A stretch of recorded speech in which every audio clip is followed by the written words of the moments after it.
My 10 top lessons that I learned as a tour guide, and I'm sure that there are people in this room who will understand and appreciate them as well. So number one is the back of the queue is not always such a bad thing.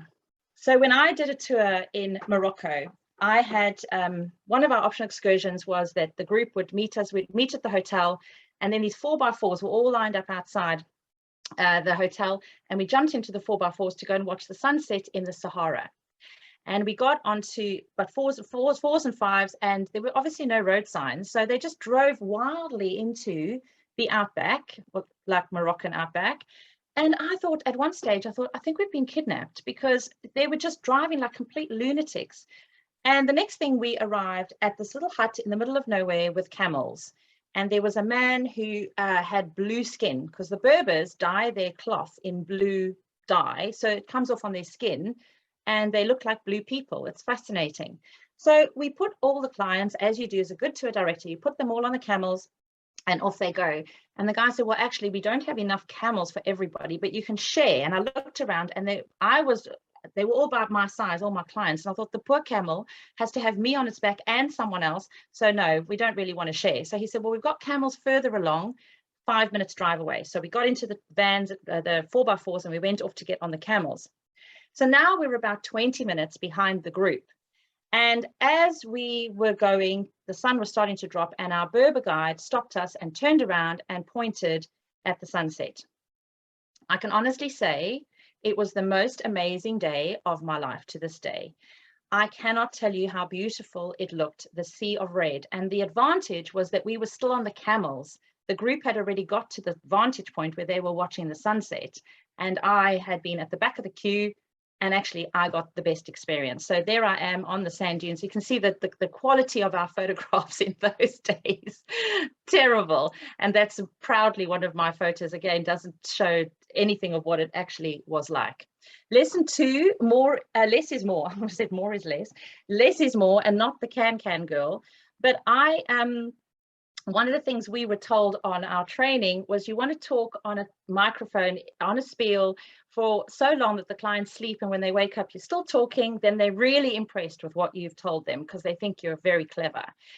But I very quickly learned, like when Penny and I were actually training in Spain, and we were clients on the tour ourselves, within 5 minutes of sitting on the coach, I was fast asleep. So I then realized, actually, less is more. Let's tell them the basics, not worry about making the tour, the content all elaborate and fancy.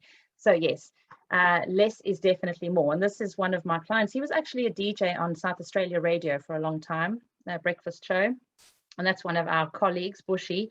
And these are guys from my very first tour. So yeah. And one of my drivers always used to say, as soon as you get on the microphone, can you just tell me how long you're going to talk for so I can put my headphones in? Very rude. Very, very rude. That was Ben Storer. So lesson 3 totally is that we could survive on very little sleep. So we've got a photo here with some familiar faces to some of you. This was my training tour, and there's a little Sandy just in front of me, 2 people across from me.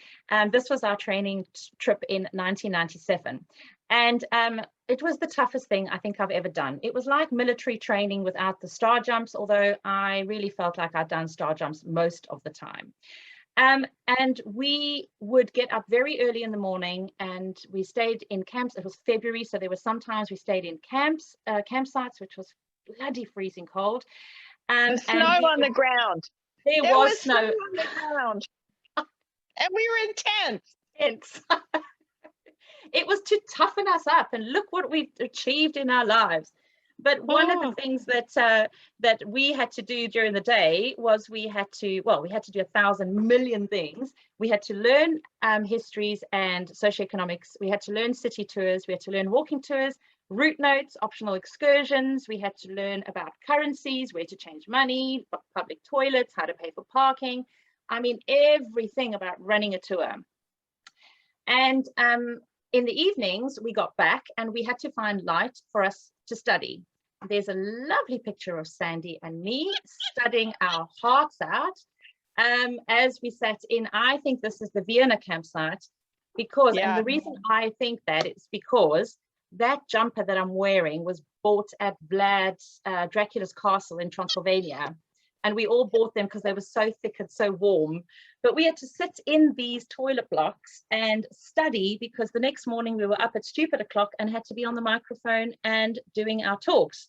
And if you didn't do it very well, you were kicked off the training. So for us, it was quite a big deal.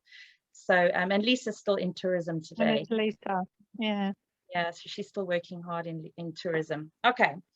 Lesson 4 is we can't prepare for everything. Munich, my very first tour.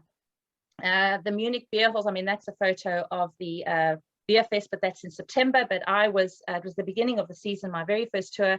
And we got to the campsite in Munich, and suddenly 25 people decided to do a pile-on, and we had this massive pile of human bodies, and everyone was obviously had lots of beer to drink.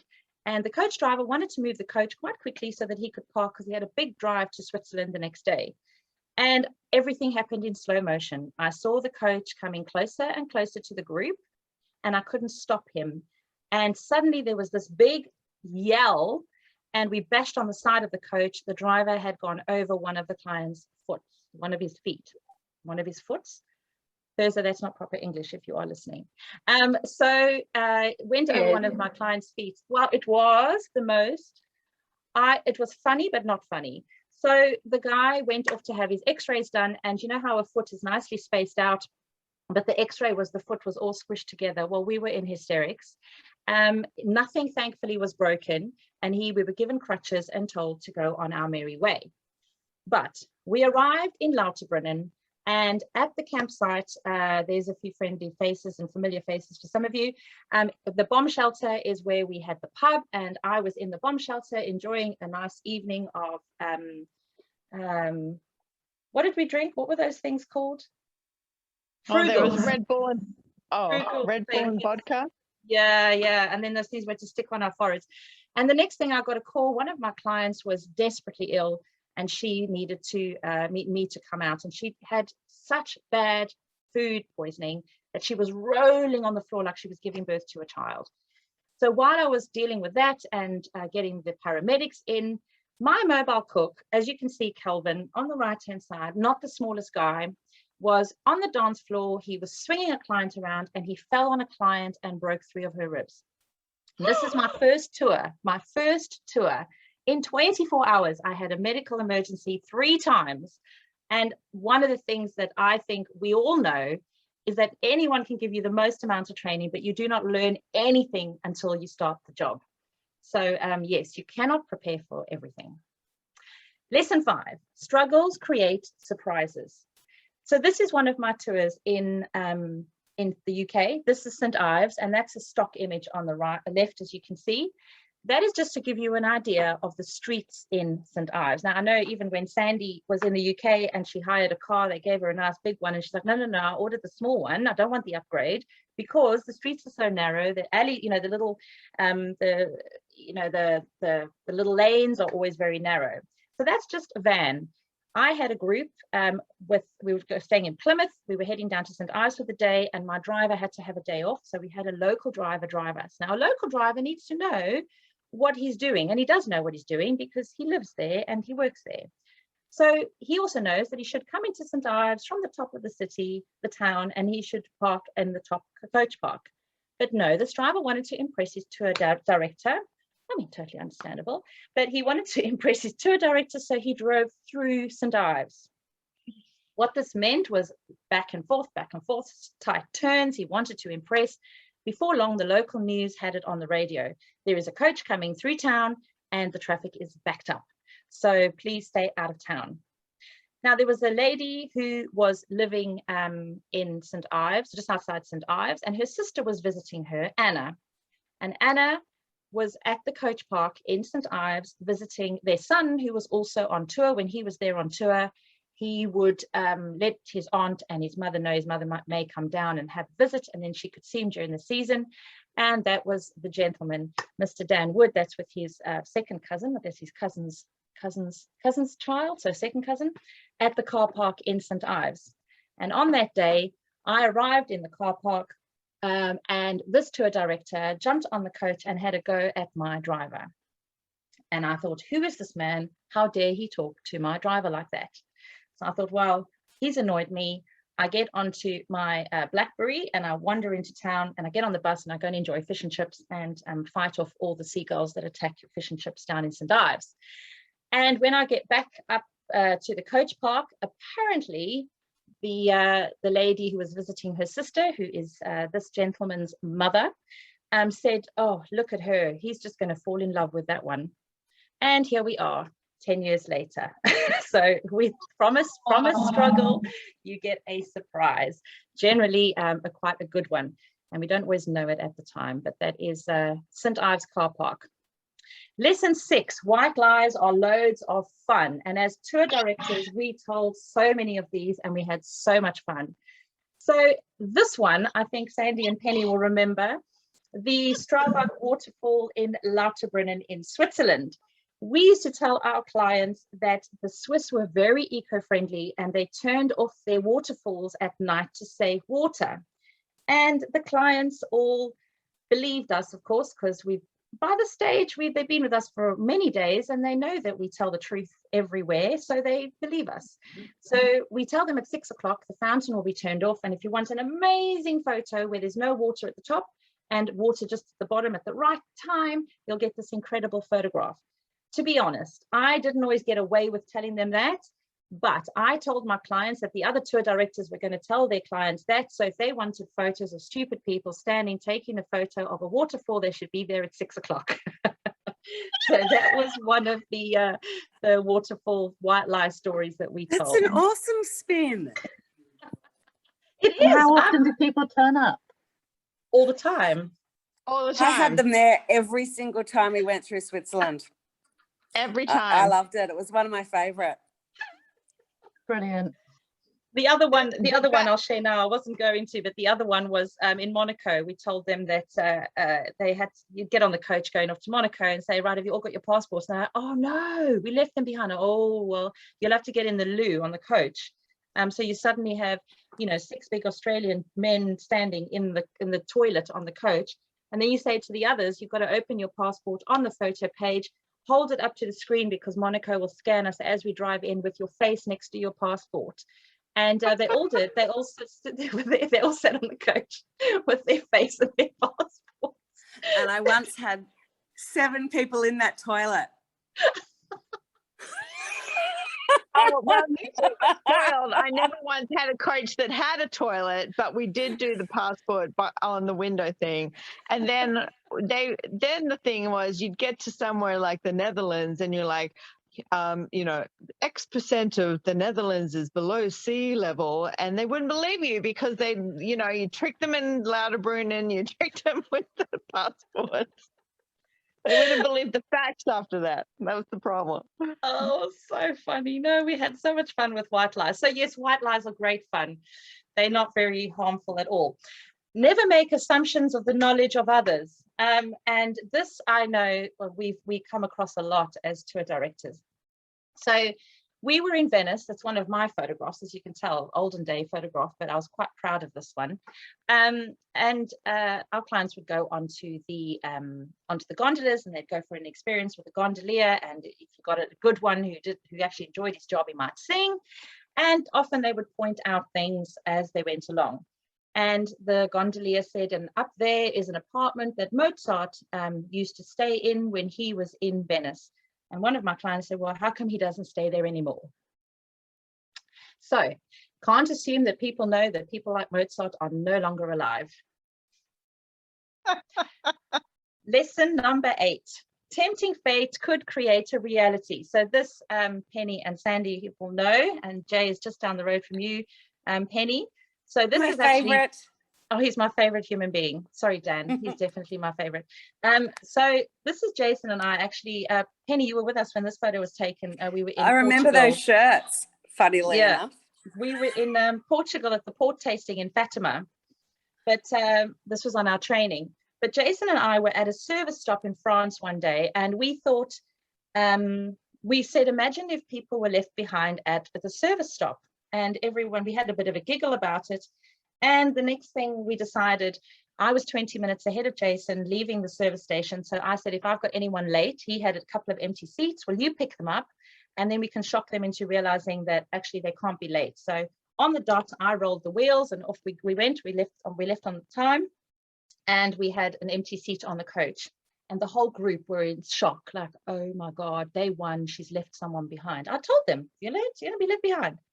So Jason picked them up, and at the next toll gate, we managed to swap over and she got on our coach. So that was a bit of a lesson. Well, the next tour, very happily, I'm sitting there at the service stop thinking about, you know, stuff as you do day one, get on the coach, thought I'd counted all the empty seats because on day one, you don't know the faces, you're not sure yet of who's on your tour. And we drive off. An hour down the road, a guy comes up to me in the front and says, Dawn, the girl who was sitting next to me, I don't think she's on the coach. Oh, he waited an hour. I said, well, there's nothing we can do now, but this was my first tour that I had a mobile phone. So I rang around, I managed to get the service station's phone number, and I rang the service station, but no one speaks English. And I said, the Australians. No, the Australians have gone. No, I need an Australian. There's an Australian girl there. Can you please look? No, the Australian coaches have, oh, it was such a hassle. Eventually, I get this little girl on the phone. She's 18. She's never left home. And she's, thank God she had her money belt and her passport with her. I said, well, I can't do anything. We are an hour away. We cannot turn back if we want to go up the Eiffel Tower tonight. And you'll just have to either get someone to take you to the station, or I don't even know what else to do, but you have to make this happen. And at 8 o'clock this evening, we will be at the Botanical Gardens on our Paris night tour in Paris. And that's all I could do. Well, the next few hours, I can't tell you what a stress it was for me. I was so worried about her. At 8 o'clock, we arrive at the Botanical Gardens, and there she is. What had happened is there's a Japanese coach that had been at the service station, and she'd explained to the tour director that she needed to get to Paris, and they said, no problem. And they all smiled at her and all nodded, and she got on the coach. No one spoke English, but she managed to get to Paris, caught a taxi to the Botanical Gardens, and there she was standing, eating an ice cream. I can't tell you how relieved I was, but I assumed, well, I'd created that. I really created that with Jason. I do blame him because we'd had a giggle about doing that in real life, and it happened to me. So never, when you presume things and create things, they happen. They absolutely happen. Lesson 9, maths is one of the most valuable subjects we learned at school. And I know some people are going, oh, I've never used my all sorts of formulas, but the amounts of currencies we had to deal with in Europe before the 1st of January 1999 was crazy. This day, we're actually on a French motorway, and we had left Switzerland. We were going to France, and we stopped at a service stop, and we were allowed to use French francs, but we got euros change, and we had to now convert everything. And even the service stop had a calculator because they didn't have tills yet, that it's everything set up and sorted out. And that was my first 10 euro note, which I still have on the motorway. So it was such an experience. I mean, I did have a big falling out with the Eiffel Tower that night because they refused to take French francs, and that was against the law. They only wanted euros. And I said to them, well, where would you like me on the 1st of January to go to a bank? The stresses and hassles at the Eiffel Tower, because they arrogantly don't have to worry about customer service at the Eiffel Tower, because where else are you going to go?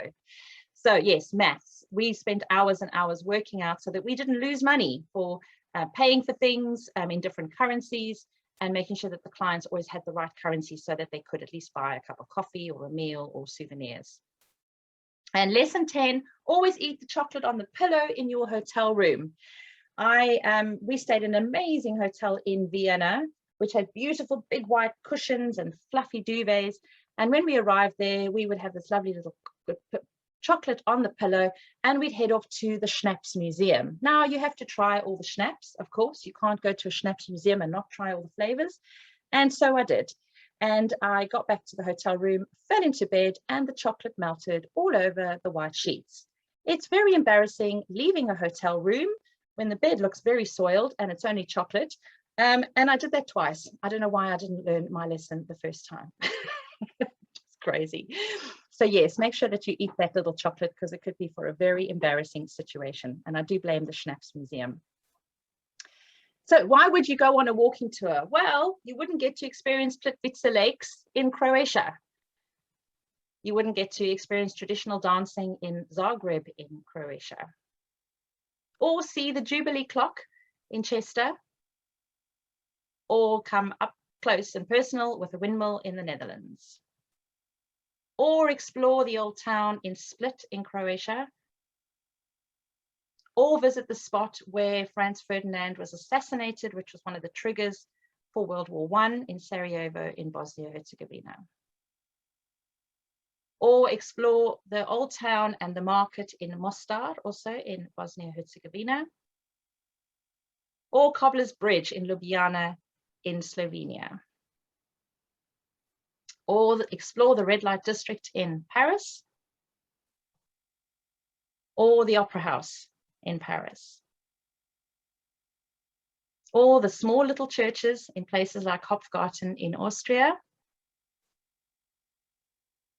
Or KIZHI Island in Russia, which is all made of wood, and get to explore and experience the monks singing if you weren't on foot.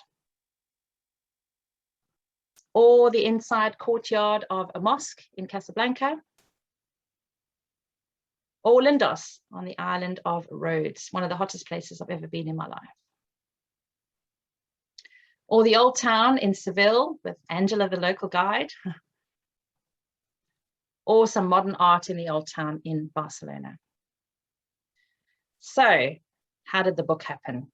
So, how did my book happen? Well, I get involved locally quite a lot. Gail sees me everywhere and I see Gail everywhere. And I love getting involved with the Chambers of Commerce. I enjoy all the local groups, and I ended up sending in a proposal, thanks Penny, sending in a proposal to the council about their tourism strategy, because they wanted to encourage tourists to come here, but they didn't know how to do that. So I put together this plan, and then they had a tourism day and they asked me to speak at the tourism day about walking tours. And I did the tour, the talk. It was a very short little talk with 5 minutes. And they said, well, could you come in and train some guides, some enthusiasts who might want to do some local walking tours? So Gail was one of my lovely students, and I created the training. But not everyone could come to the training. So I put together some videos and I put those on my website. And after the training, I thought, well, I have all this content. It's sitting on my website behind a password. Why don't I put it on another platform? And so I did. I put it on Udemy. If you ever think of putting a course on Udemy, come and see me first. Not the best option. But what that did, and again, out of struggles and surprises happen, a lovely lady in Zimbabwe got hold of me. And her name is Lynette Gonga. And she runs Adventure Horizons in Zimbabwe, in Harare. And she does a free walking tour in Harare. But she wants to train more walking tour guides around Zimbabwe to raise skill level, but also to increase tourism, because at the moment Harare is only really business people that come. So they wanted to encourage real tourists to come to Harare. So she said to me, can you help me train? But video is difficult because it's expensive data to stream videos, download videos, and people in Zimbabwe don't always have access to internet as readily as we do. So I thought, well, let me put all this training into a PDF and send it to them. So I transcribed all the videos, and then I thought, it needs a bit of work. So I set up an email series and sent out chunks of it that I had edited and worked on an email series for about a year. And then I collated it and I put it together into my book, which is right here. And what I did was I really used all those stages as a different editing process. Now, I haven't had a professional editor involved, which I know I will at some point. But I think for me, because I wanted to write this, it took me a long time to write. I thought, okay, let me create a course so that people can come on the journey with me and I can take them through the process.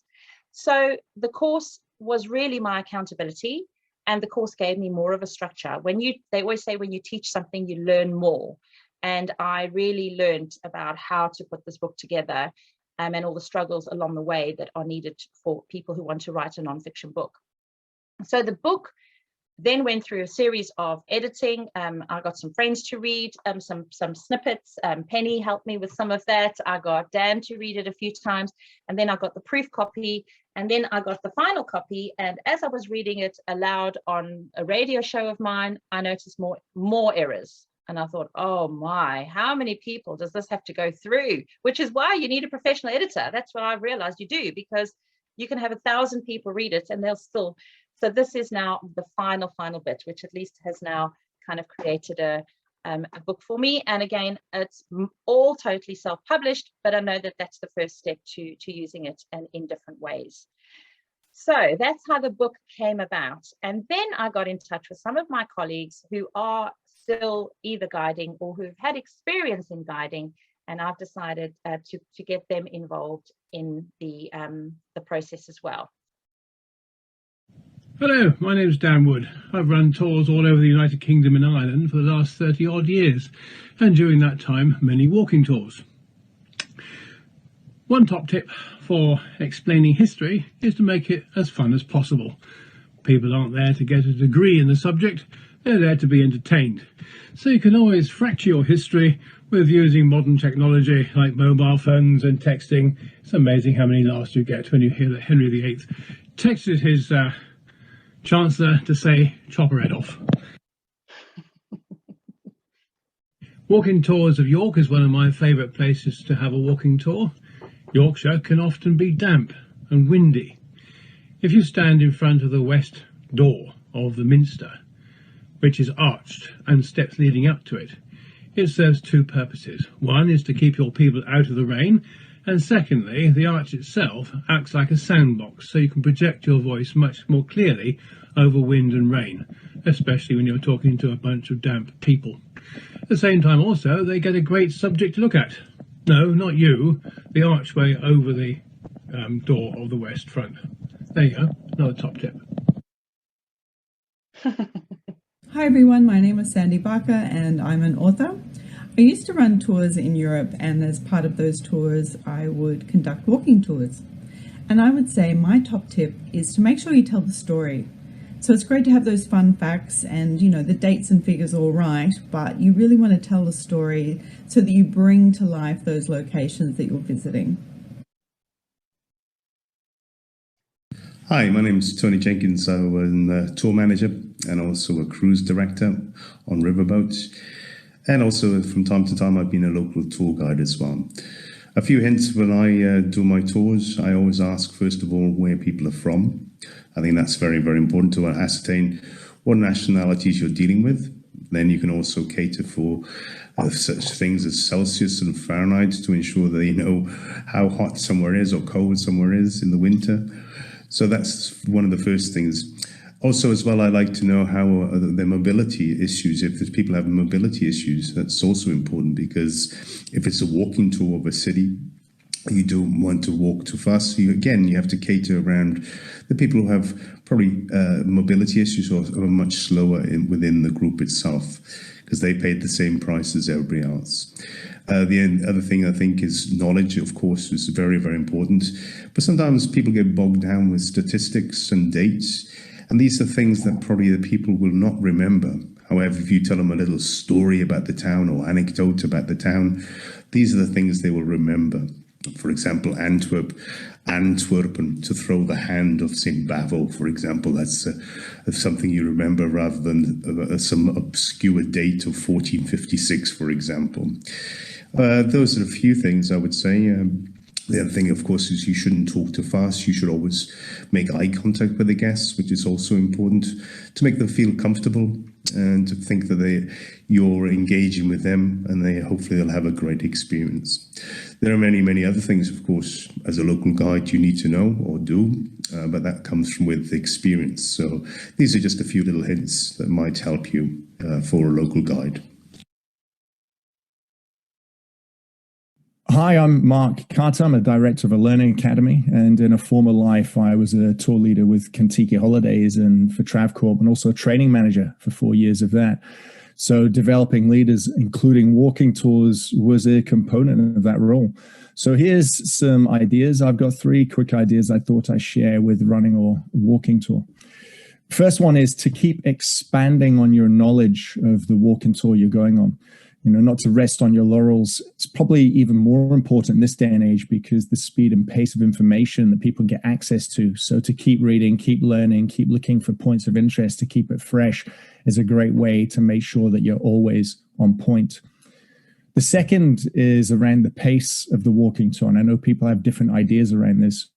Mine would be ultimately you need to set the pace. It's like you setting itinerary, you setting a schedule. If you leave it in other people's hands, you're going to slow it down and may never get it done. So be mindful that people may walk slower than you, sure, but set a pace and make sure then you find mechanisms to keep people on path with that so you don't miss out on part of the tour and you get everything in that you want to comfortably.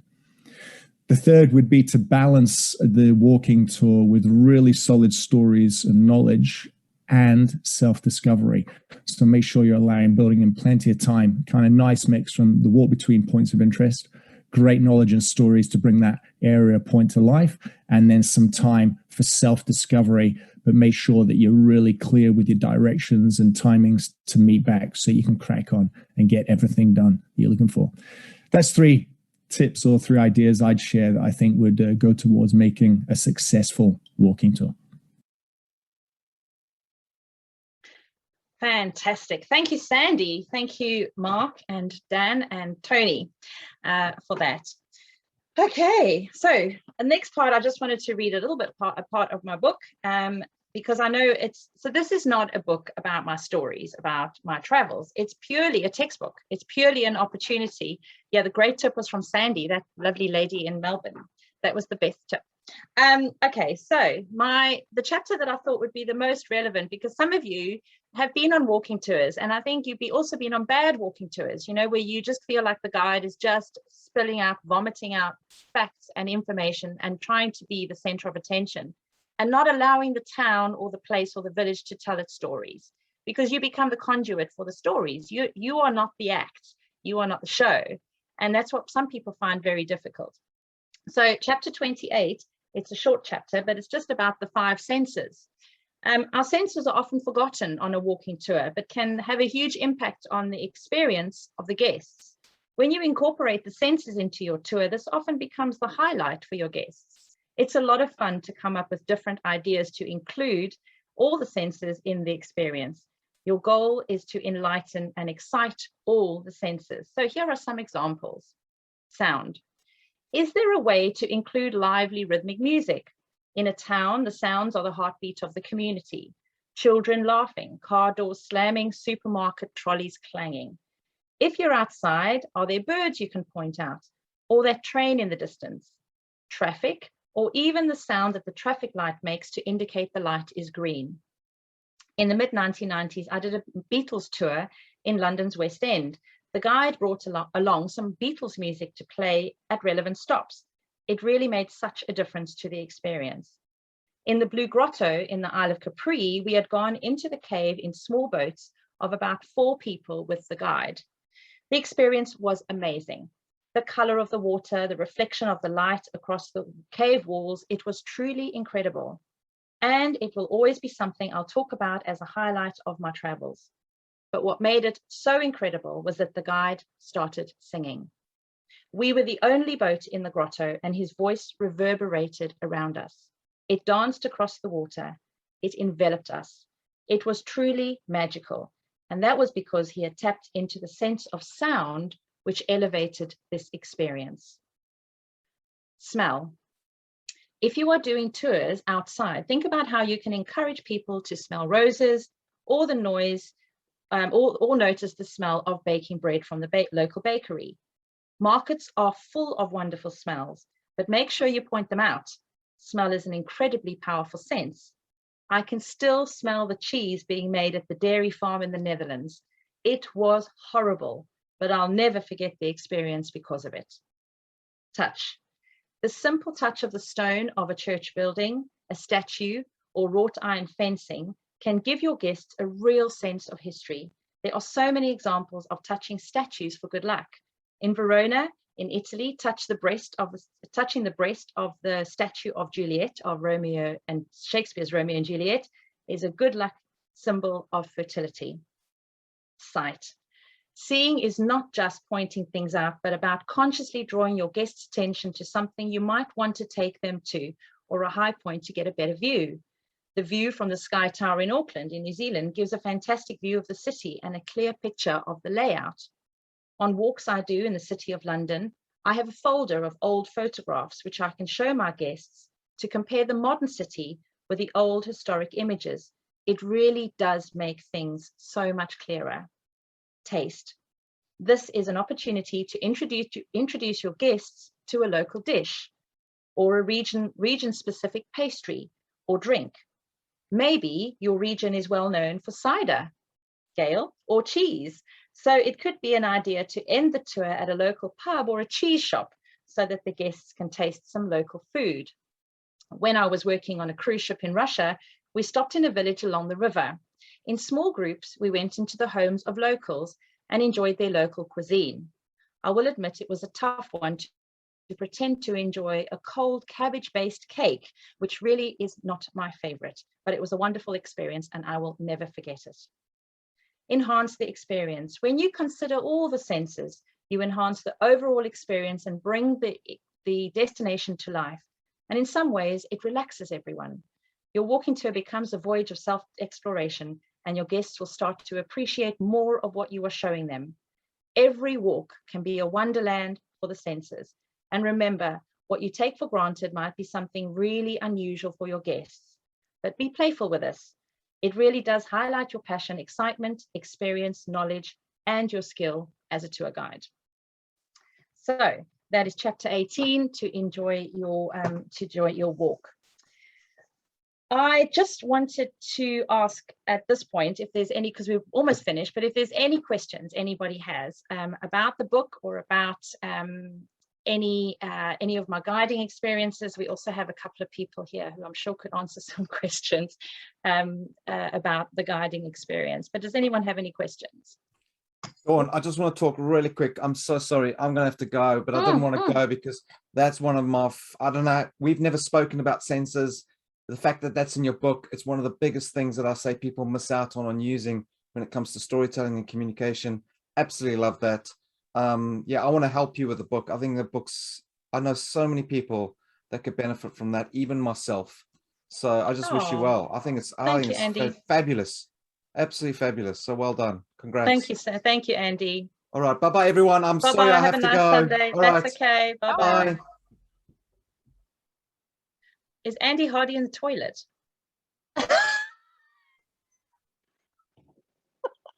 Andy, what are you doing?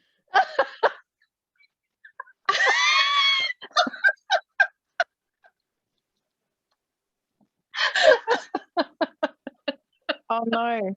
Oh no. Does he not know? That's hilarious. It was a joke. It was a joke that you thought it would never happen in person.